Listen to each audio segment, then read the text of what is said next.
Alright, so this video um, is basically an overview of how I got this new receptacle in place. I had an old one that blue indicator light was flashing, so I went ahead and replaced it. I am not a licensed electrician, but essentially the message here is if you can turn a screw, you can change an outlet if you need to. So yeah, I'll do this in a few steps. Basically, remove a couple screws, get the cover off. Once the cover's off, a couple more screws that then loosen the receptacle from the junction box. Pull the receptacle out, turn a total of 3 screws on the sides of that receptacle to remove the wires. Get your new receptacle, put the wires back in place like you found them. Put the 2 screws back in place to secure the outlet to the junction box, and then these 2 screws to get the cover back on. And that's about it, except for that other step of making sure you turn the power off first. So alright, here we go. Alright, so this is the GFCI outlet that I'm replacing. It is outdoor. Basically, I knew I needed to replace it because this little red light was blinking. And I wasn't able to, test and reset and actually get the outlet to reset itself. So I figured it's time to replace it. Fun fact, WR is not any sort of name brand. That stands for weather resistant. I had no idea. So yeah, just thought that was interesting. But anyway, yep, that's what I'm going to try to replace. Alright, so with this GFCI outlet replacement project, I'm here at the fuse box. I have everything numbered. Thankfully, previous homeowners labeled everything, so I know that switch number 16 is the one that I'm looking for, and I've already flipped that off. In addition to turning the power off at the box, I also like to just, call me crazy, but also use a volt sensor just to be sure that I have in fact turned off the power. So here we go. This particular tester, you just insert the end into the outlet or contact the wire, and you push the end in. Once you do that, the light goes on. If there's any power, it would stay on. It would pulse. It would ring and beep. I generally like to test both sides. But yeah, so I'm not getting anything here. It's safe to go ahead and remove this outlet. And it's actually my first time, I guess, replacing an outdoor outlet. Removing those 2 screws on the inside initially just takes the cover off, and now we're looking at the outlet. So we'll remove these 2 screws. I'll be able to pull this out and see what the wiring looks like behind it. Okay, so cover off. 2 screws removed.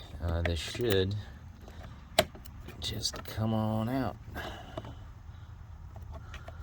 Some encouragement. So there we go. Okay. I think I can disregard the wire nuts that are connected. Why the splicing and things, I don't know. Man, I got electrical tape on here. Okay. But basically, I guess you're looking at your 3 wires. I'm going to take them out of here and pop them into the back of the new one. But let me get this duct tape off and remove those wires. Alright, so I was referring to it as duct tape. Sorry, it's clearly electrical tape. But I removed the electrical tape. I guess that was just an extra layer of protection, given this is an outdoor application. But essentially,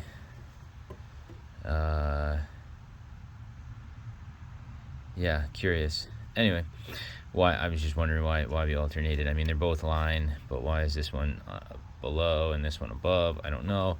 And then clearly this is, I guess that's your grounding wire. I don't even know what all these different wires are, but I'm going to try to put it back, remove them from the existing and put them on the new one in the exact same locations. Alright, so here's the new one. Just like the back, of the existing, I realized it actually says on it white wire. Does it say black? What does it say on there? Hot wire, white wire.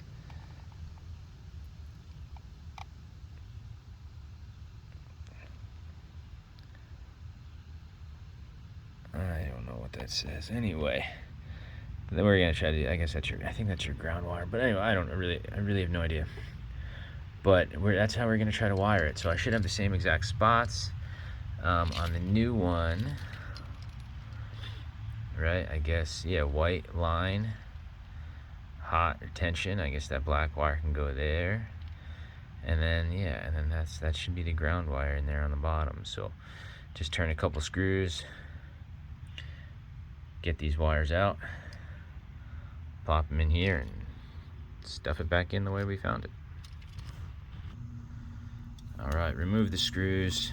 I do find that having a flathead screwdriver for these screws is helpful, better than the Phillips. But anyway, turn those counterclockwise, pull the wires out, and now I'm going to pop them in here just as they were on the other, as I described. I can probably use that flathead screwdriver. All right, and that's it. Like I said, I got the wires there, the white and the black, the same line spots that they were. Clearly says white wire, the ground wire on the bottom. Everything's in there pretty good. There was electrical tape on the old one, I guess, covering the screws. I don't know if that's necessary. I will Google that after the fact, or I have an electrician buddy that I will often text these questions, so I'll see if I can get an answer from him as to whether I should or shouldn't use electrical tape to cover, I guess, the whole receptacle. But that's it. I'm gonna stuff this in here. These screws sticking out go in these tiny holes, hold it into place, screw my cover back on, and I'm done. All right, now I actually found that the screws that came with this new receptacle are on the shorter side, and I'm finding that I can't get the bottom one to actually grab on the inside. So the two screws actually that I removed are considerably longer. So I guess I'm just gonna reuse them and see if I can then get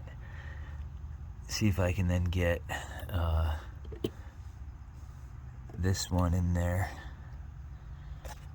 Oh, get this one in there to grab.